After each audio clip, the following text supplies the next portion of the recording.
guest, principal, teacher, parents, and my dear friend. Greeting to all of you on this Republic Day.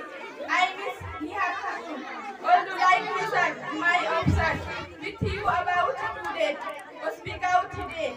Today, 26th of January, the Republic Day of your country. It's the day to celebrate the youth of your democracy and the Republic.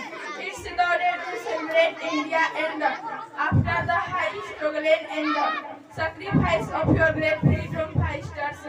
Rule on 50th of August 1947, the of India was drafted under the leadership of Dr. B.R.A. Ambedkar. India became Republic winners.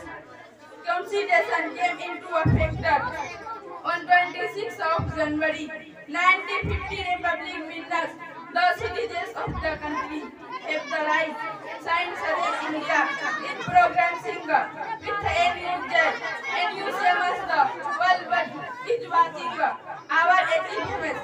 Africa but there are still many takes to be complete gaps to be option etc. Our legislative to be made with stuck given. It covers safety of women, children, related to Israel.